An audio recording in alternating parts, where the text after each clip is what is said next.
고린도전서 13장 1절부터 13절까지 교도가 이어서 말씀을 읽겠습니다.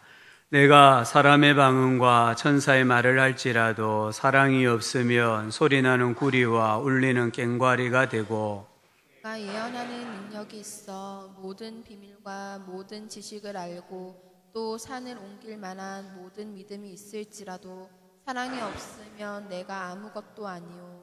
내가 내게 있는 모든 것으로 구제하고 또 내 몸을 불사르게 내줄지라도 사랑이 없으면 내게 아무 유익이 없느니라. 사랑은 오래 참고 사랑은 온유하며 시기하지 아니하며 사랑은 자랑하지 아니하며 교만하지 아니하며 무례히 행하지 아니하며 자기의 유익을 구하지 아니하며 속내지 아니하며 악한 것을 생각하지 아니하며 불의를 기뻐하지 아니하며 진리와 함께 기뻐하며 모든 것을 참으며 모든 것을 믿으며 모든 것을 바라며 모든 것을 견디느니라. 사랑은 언제까지나 떨어지지 아니하되 예언도 패하고 방언도 그치고 지식도 패하니라. 우리는 부분적으로 알고 부분적으로 예언하니 온전한 것이 올 때에는 부분적으로 하던 것이 패하리라. 내가 어렸을 때에는 말하는 것이 어린아이와 같고 깨닫는 것이 어린아이와 같고 생각하는 것이 어린아이와 같다가 장성한 사람이 되었으는 어린아이의 일을 버렸노라. 우리가 지금은 거울로 보는 것 같이 희미하나 그때에는 얼굴과 얼굴을 대하여 볼 것이요 지금은 내가 부분적으로 아나 그때에는 주께서 나를 아신 것 같이 내가 온전히 같이 읽읍시다. 그런즉 믿음, 소망, 사랑 이 세 가지는 항상 있을 것인데 그 중에 제일은 사랑이라. 아멘. 오늘 주보에 보시면 어머니의 마음이라는 노래가 있습니다. 우리가 학교 다닐 때 늘 불렀던 어머니의 마음을 우리 이 시간 한번 부모님을 생각하면서요. 이미 부모님이 안 계시는 분도 계실 텐데 그 어머니, 아버지의 삶을 생각하면서 어머니의 마음 우리 같이 한번 불러보도록 하겠습니다.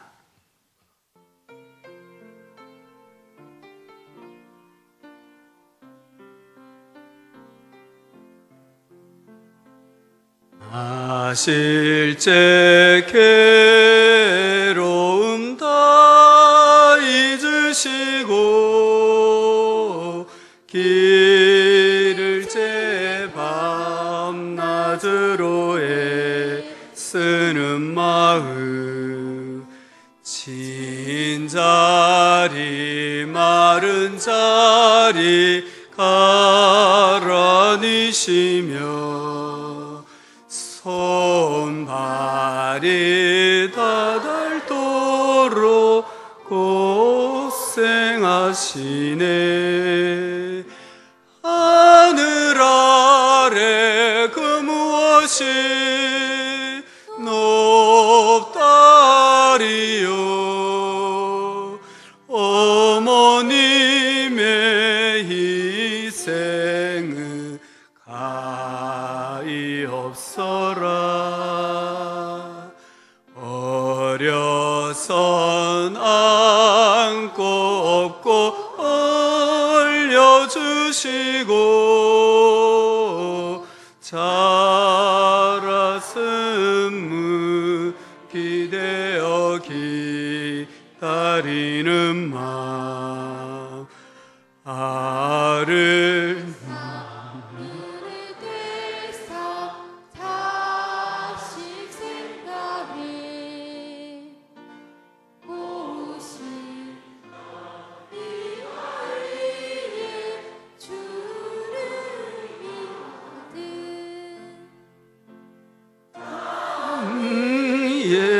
그 무엇이 높다리요.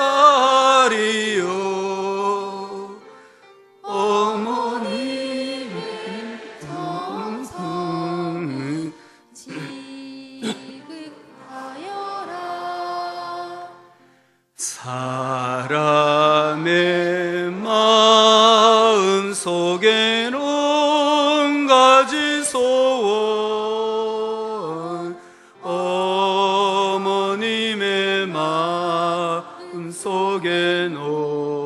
오직 한 가지 아낌없이 인생을 자식 위하여 살과 별을 깎아서 바치는 마음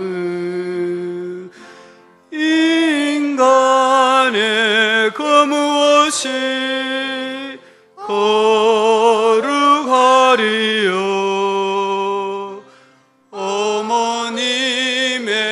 사랑은 그지없어라. 우리 시간에 한번 부모님을 축복하며 기도하기를 원합니다. 혹시 우리 곁에 부모님이 계시지 않는 분들도 많이 있을 것입니다. 그 부모님의 삶과 또 가르침을 생각하면서 바른 자식으로 살겠습니다. 기도하시고요.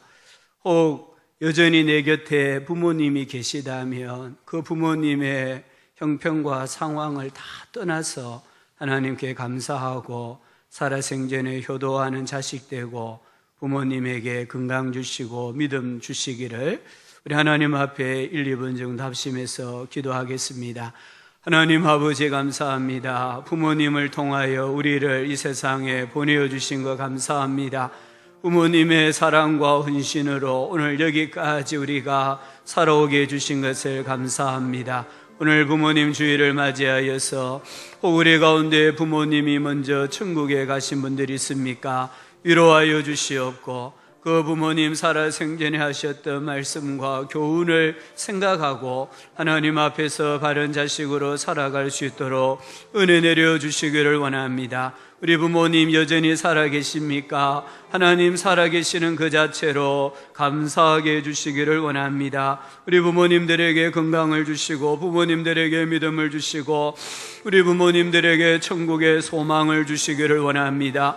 우리가 부모님의 마음을 즐겁게 해드리고 귀를 즐겁게 해드리고 눈을 즐겁게 해드리며 아버지 입을 즐겁게 해드리는 복된 자녀들 되게 해주시기를 원합니다. 아버지 하나님 우리에게 부모님을 주신 하나님께 감사하옵고 이 부모님을 통하여 하나님의 깊은 사랑을 깨달아 알아가게 하여 주시기를 원합니다. 내년 올 여기까지 우리 부모님들 하나님 능력의 장중에 붙잡아 주시옵소서. 은혜와 복을 내려주시옵소서. 예수님의 이름으로 기도합니다. 아멘. 성경을 읽다가 마음에 와닿는 구절을 발견하면 이렇게 언더라인, 밑줄을 긋습니다. 사람마다 밑줄 긋는 구절이 다 다를 수 있지만 오늘 21세기를 살아가는 우리 현대인들, 이 현대인들에게 반드시 밑줄을 그어야 할 성경 구절이 있습니다. 하나는 갈라디아서 4장 6절입니다. 너희가 아들임으로 하나님이 그 아들의 영을 우리 마음 가운데 보내사 아빠 아버지라 부르게 하셨느니라. 하나님께서 당신을 아버지라 부르게 하셨다. 이 말씀은 우리 인류에게 큰 축복의 말씀입니다. 또 하나는 에베소서 2장 19절입니다. 우리 다 같이 한번 읽어봅시다.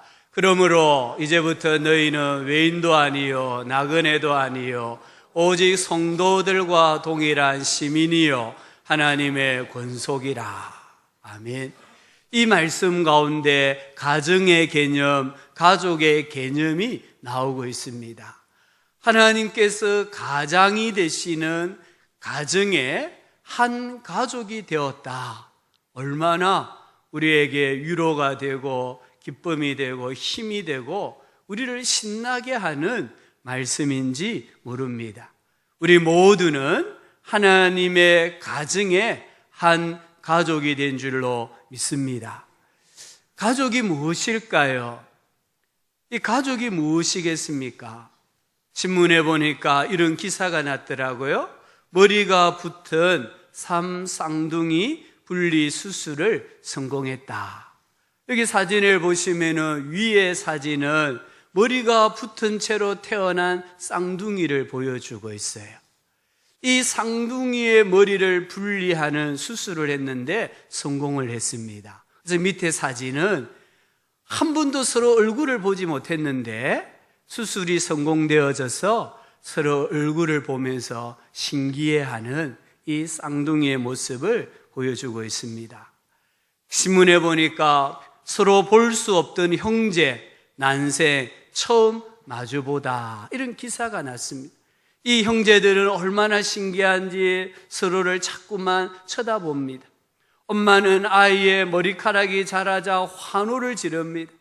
아버지는 두 아이 모두 살아있다는 그 자체가 너무나 감사하다라고 고백을 했습니다. 가족은 이와 같은 거예요. 서로 마주보면서 신기해하고 서로 환호를 지르고 존재 그 자체로 기뻐하는 사람들이 가족입니다. 이 가족이 모인 곳이 가정입니다. 하나님은 우리 사람들이 이루고 살아가는 가정에 큰 관심을 가지고 계십니다. 특별히 하나님은 당신의 자녀들의 가정에, 가족의 행복에 지대한 관심을 가지고 계십니다. 우리 가정, 우리 가족이 행복하기 위해서 가져야 될 것이 무엇일까요? 돈, 명예, 장수, 이러한 것들은 하나의 조건은 될 수 있지만 항상은 아닙니다. 우리가 지난주일에 말씀을 묵상했던 것처럼 사람이 마음에 소원을 가졌는데 그 소원에 넘치도록 물질을 얻고 100명의 자식을 낳아 기르고 1000년의 갑절 2배 2000년을 산다 할지라도 행복을 누리지 못하면 헛되다, 이런 말씀을 하셨습니다. 우리 로레알이라는 화장품 회사는 세계적인 화장품 회사입니다. 아마 여성분들은 이 상호를 보면 잘 아실 거예요. 이 회사의 최대 주주가 릴리안 베탕쿠르라는 여성이었습니다. 이분은 얼마나 부자냐 하면 재산이 45조 300억이었습니다. 45조 300억. 우리는 생각이 잘 안 되는 숫자예요. 전 세계에서 14번째로 부자였던 사람입니다. 여성들로만 치면 전 세계에서 가장 첫 번째 부자가 바로 이 릴리안 베탕쿠르라는 여성이었습니다. 이분이 2017년 9월 21일 95세로 생을 마감을 했습니다.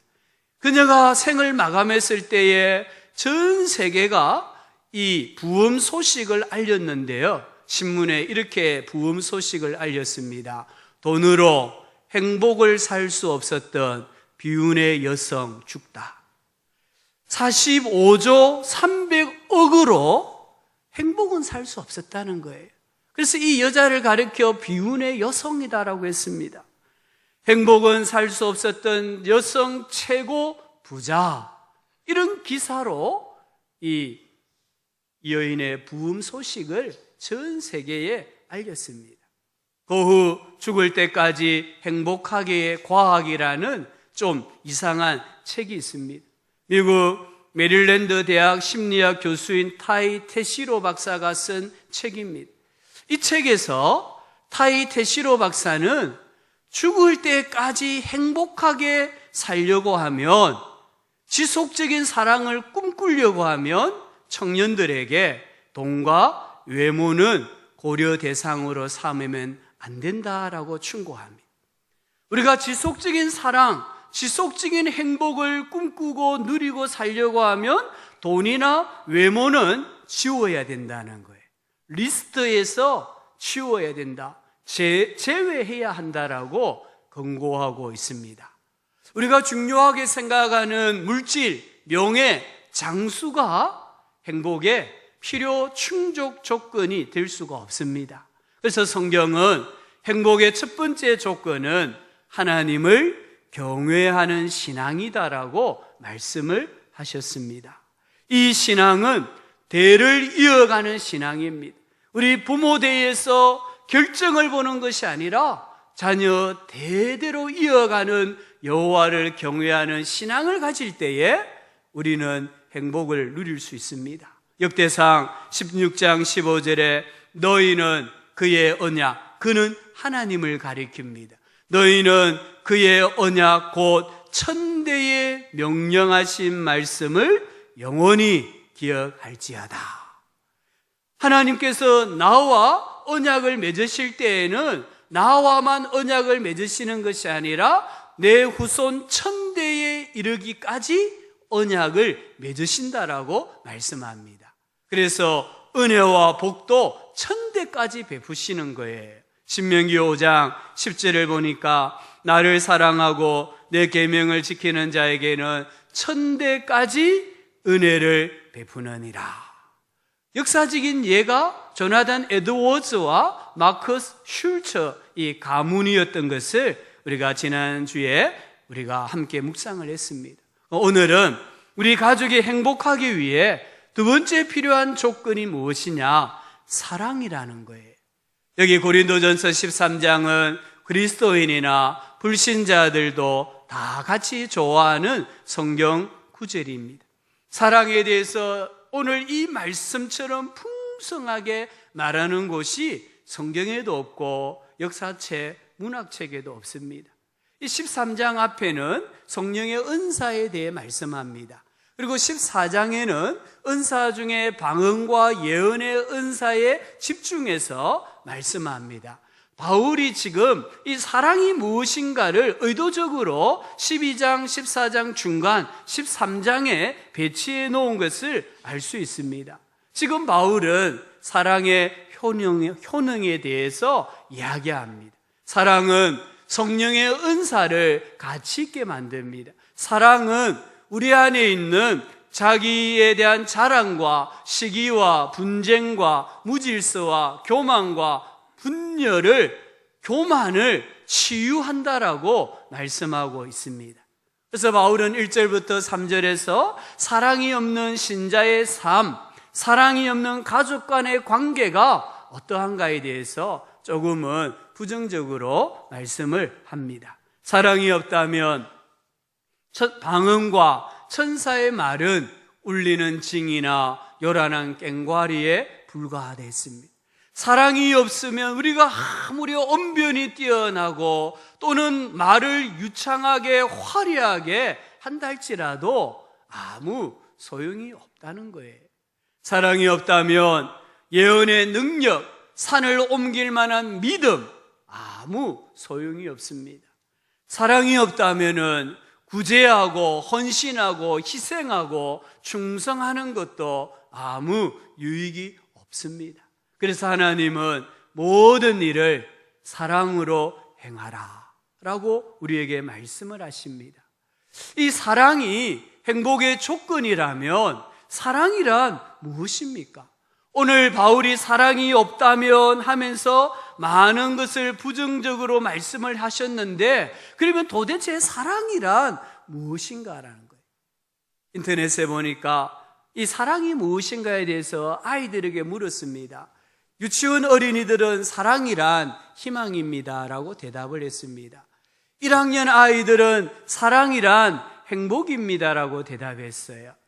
2학년 어린이들은 사랑이란 가족입니다 라고 대답했습니다. 물론 다른 대답이 많이 있었지만 여기 사랑은 희망입니다, 사랑은 행복입니다, 그런데 사랑은 가족입니다, 이 말이 너무 마음에 와 닿습니다. 사랑은 가족이라는 거예요.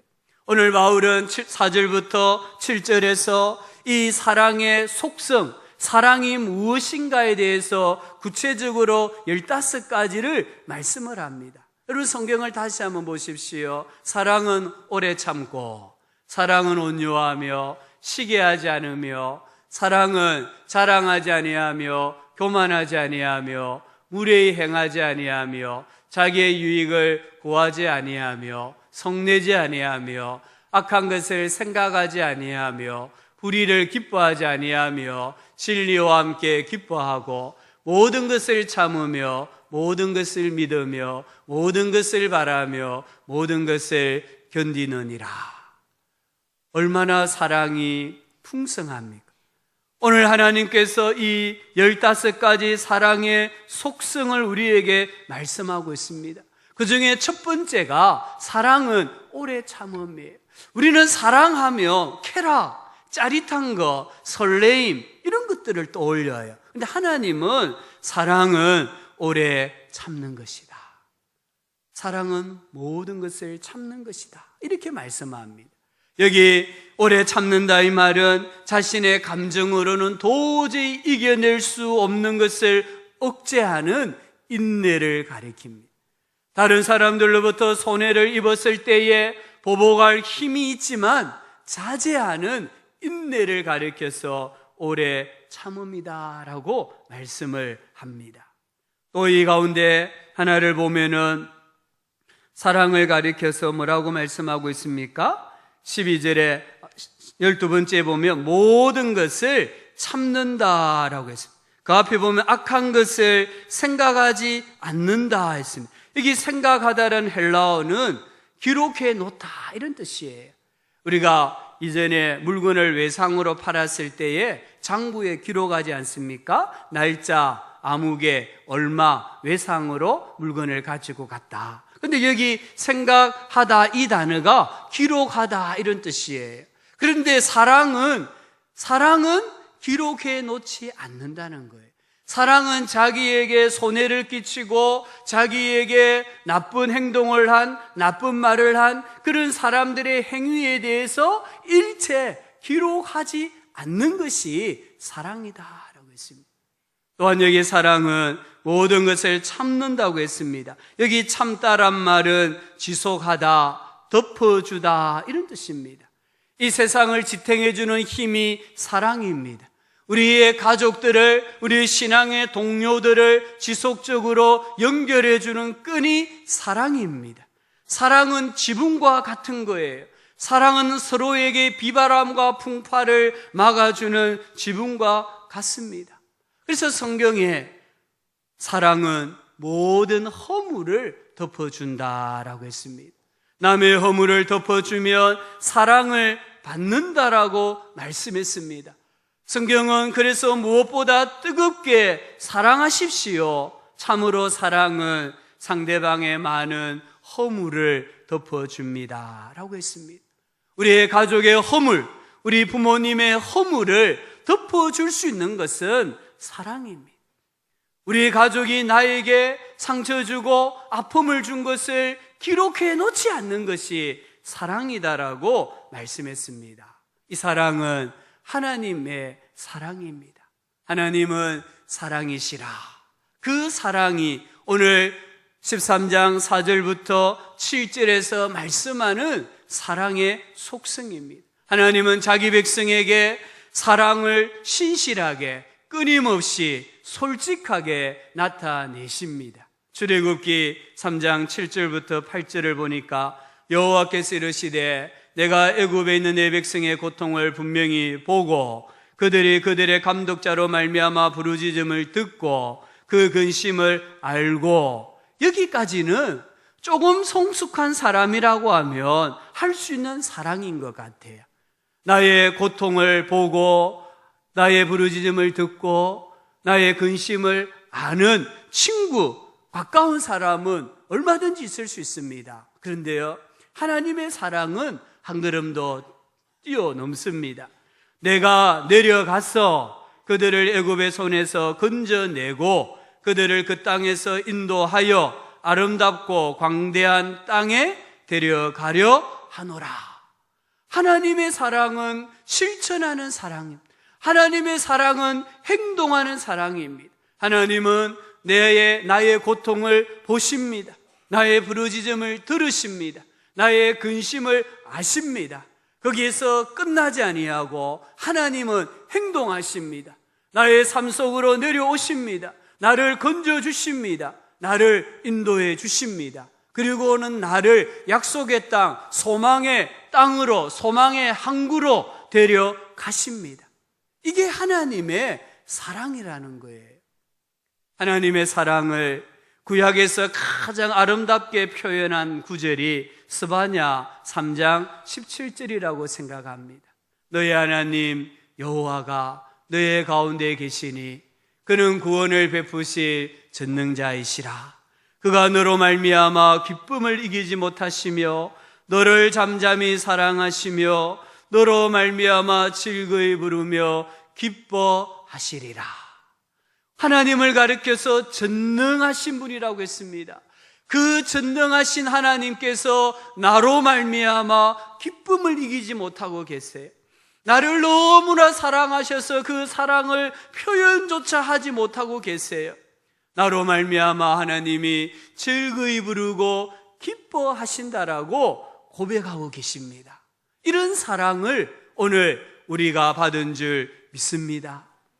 신약에 넘어와서 요한복음 3장 16절에 하나님이 세상을 이처럼 사랑하사 독생자를 주셨으니, 하나님이 사랑하사 마침표가 아니고 하나님이 사랑하시기 때문에 어떤 행동을 하셨습니까? 독생자를 주셨다고 했어요. 요한일서 4장 9절은 하나님의 사랑이 우리에게 이렇게 나타난 바 되었으니 하나님이 자기의 독생자를 세상에 보내심은, 하나님의 사랑은 숨겨놓는, 하나님의 사랑은 고백하지 않는, 가슴에만 담고 있는 사랑이 아니라는 거예요. 하나님의 사랑은 너무나 구체적으로, 너무나 현실적으로 나에게 다가오는 사랑이라는 것을 우리에게 가르쳐 줍니다. 하나님의 사랑이 어떻게 나타난 바 되셨습니까? 로마서 5장 6절에 우리가 아직 연약할 때에 기약대로 그리스도께서 경건하지 않은 자를 위하여 죽으셨도다. 로마서 5장 8절입니다. 우리가 아직 죄인 되었을 때에 그리스도께서 우리를 위하여 죽으심으로 하나님께서 우리에 대한 자기의 사랑을 확증하셨느니라. 로마서 5장 10절은 우리가 원수 되었을 때에 그의 아들의 죽으심으로 말미암아 하나님과 화목하게 되었은즉, 하나님의 이 사랑은 우리가 아직 연약할 때, 우리가 아직 죄인 되었을 때에, 우리가 아직 하나님과 원수 관계에 있을 때에 구체적으로 나타나신 사랑이라는 거예요. 이 사랑 때문에 우리는 행복한 사람인 줄 믿습니다. 우리 앞뒤에 좌우로 한번 인사합시다. 당신은 행복한 사람입니다. 이스라엘이여, 너는 행복자로다. 하나님의 이와 같은 사랑, 하나님의 이와 같은 구원을 받은 백성들이 이스라엘이기 때문에 이스라엘이여, 너는 행복한 사람이로다. 하나님의 사랑, 예수 그리스도의 사랑, 성령님의 사랑을 한 몸에 받고 있는 자가 누굽니까? 오늘 우리 자신들이, 오늘 함께 예배하는 내 옆에 앉은 분들이에요. 우리는 하나님께로부터 조건 없는 사랑, 무조건적인 사랑, 아가페의 사랑을 받고 누리고 있습니다. 그 사랑은 자기 생명을 버리신 사랑입니다. 나를 위해서 자기 목숨을 버리면서까지 사랑하는 사람이 있다면 그 사람은 행복한 사람입니다. 그런데 오늘 우리는 어떻습니까? 우리는 정말 자기 목숨을 버리면서까지, 아니 자기 목숨을 버려서 우리를 사랑해 주신 분이 계신다는 거예요. 그분이 바로 예수님이십니다. 그 예수님은 완전한 사람이시고 완전한 하나님이십니다. 사도 바울은 이렇게 기도했습니다. 하나님께서 계시의 영을 주셔서 그리스도의 사랑을 알고 그 너비와 길이와 높이와 깊이가 어떠함을 깨달아 알게 해 주시옵소서.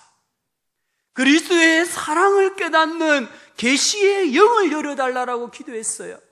십자가 사랑이 얼마나 풍성한가, 그 너비와 길이와 높이와 깊이가 얼마나 큰가를 깨달을 때에 나는 행복한 사람이 되는 줄 믿습니다.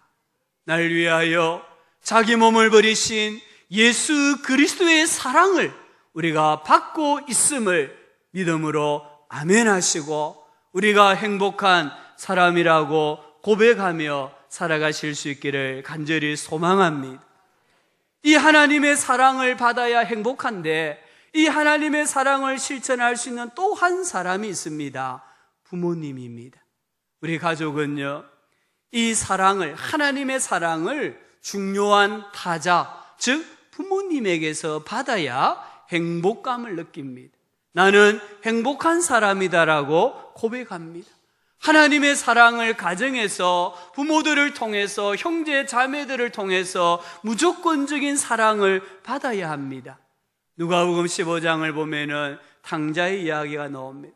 이 이야기의 주인공은 탕자가 아니라 사실은 아버지입니다. 그래서 탕자의 비유라기보다는 기다리시는 아버지라고 제목을 붙여야 합니다. 이 아들이 아버지의 속을 뒤집어 놓고 자기가 받을 유산의 몫을 받아서 먼 타국으로 갔습니다. 거기서 허랑방탕하게 살다가 거지가 되고 정말 노숙자 중에 노숙자가 됩니다. 그런데 성경을 보니까 이 아들이 아버지 집을 생각하고 돌아올 때에 아버지가 동구 밖에서 서 있었다고 했습니다. 아버지는 언제부터 동구 밖에 서 있었을까요? 오늘 아침에 기도하다가 하나님이 너 아들이 돌아온다라는 음성을 들려주셔서 그날 동구 밖에 서 있었을까요? 아닙니다.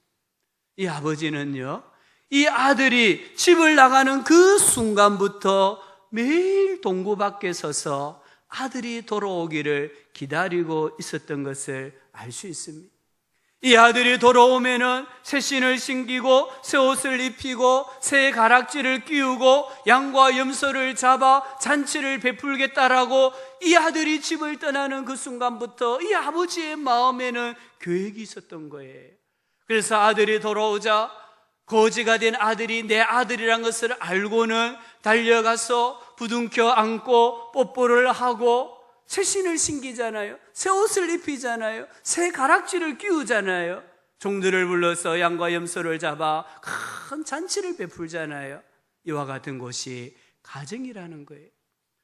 오늘 우리 가정이 정말 이 실패하고 세상에서 좌절하고 절망한 가족들이 아무런 수치심 없이 부끄러움 없이 돌아올 수 있는 곳이 되어야 돼요. 가정사역을 하는 어떤 사모님이 쓴 글을 읽어보았습니다. 한 번은 아파트 베란다에서 밖을 내다보는데 아들이 학교에서 돌아오면서 막 손에 종이를 한 장 흔들면서 엄마 하고 달려오더래요.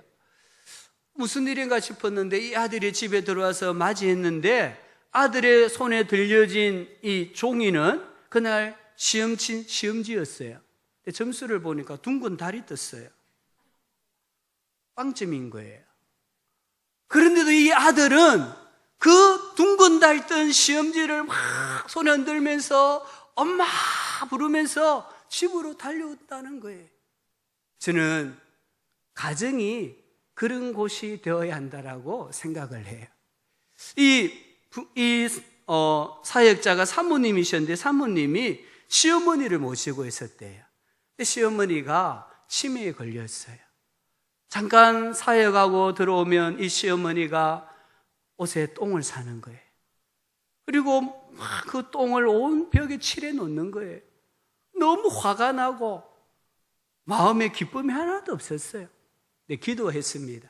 하나님께 기도하는데 자기 마음에 예수님이 이렇게 말씀을 하시더래요. 야, 그 시어머니가 내다. 시어머니가 예수님이라는 음성이 들리더래요. 그래서 그 다음부터 이 시어머니를 볼 때에 예수님으로 봤대요. 그 시어머니가 옷에 똥 쌌을 때 예수님 똥 싸셨네요. 치우고 씻고 닦아드리고. 이 시어머니가 똥 싸가 막 벽에 똥칠 해놓은 거 보면은 예수님 똥칠 하셨네요. 그리고는 이 벽을 깨끗하게 닦고. 그 뒤로는 시어머니가 너무 예쁘게 보이더래요. 너무 사랑스럽게 보이더라는 거예요. 이런 곳이 우리 가정이 되어야 되지 않겠습니까? 우리 신자의 가정은 바로 이와 같은 수치심이 느껴지지 않는, 내가 어떤 행동을 어떤 잘못을 해도 부끄러움을 느끼지 아니하고 수치심 없이 언제든지 달려올 수 있는, 품에 안길 수 있는 하나님의 무조건적인 사랑이 베풀어지는, 흘러가는 곳이 될 때에 우리 자녀들은 나는 행복한 사람이구나 이렇게 고백하게 되는 줄 믿습니다. 이 사랑받지 못하면요, 사랑 결핍에 걸려요. 애정 결핍에 걸려요.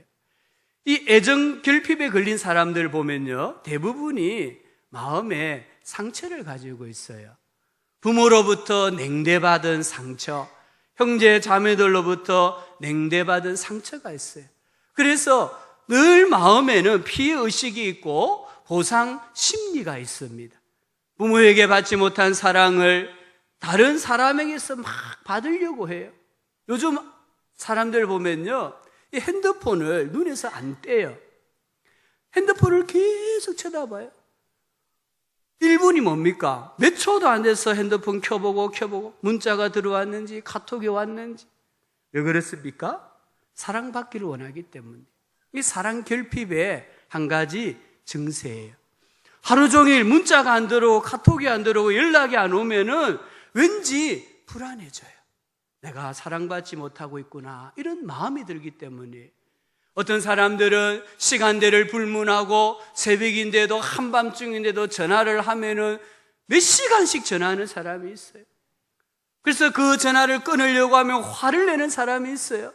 그 사람은 사랑 결핍증이에요.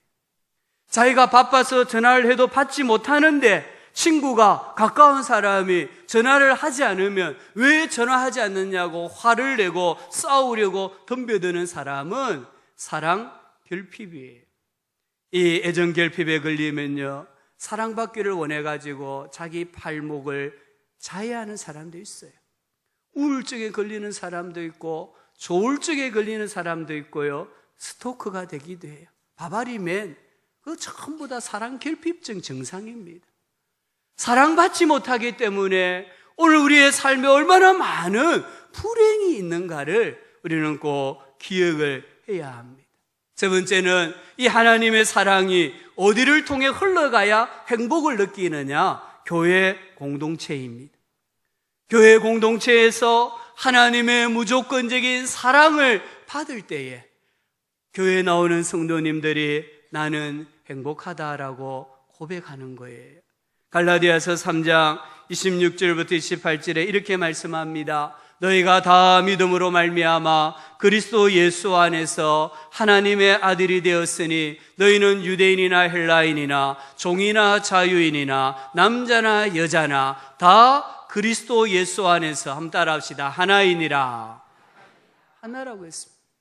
그리스도 예수 안에서 믿음으로 하나님이 된 사람은 남녀와 노소와 빈부와 귀천을 막론하고 다 그리스도 안에서 하나다, 한 가족이다라고 말씀하고 있습니다. 그래서 교회 안에서는 어떤 차별도 있어서는 안 되고, 교회 안에서는 무조건적인 사랑이 흘러가야 한다는 것을 가르쳐 주십니다.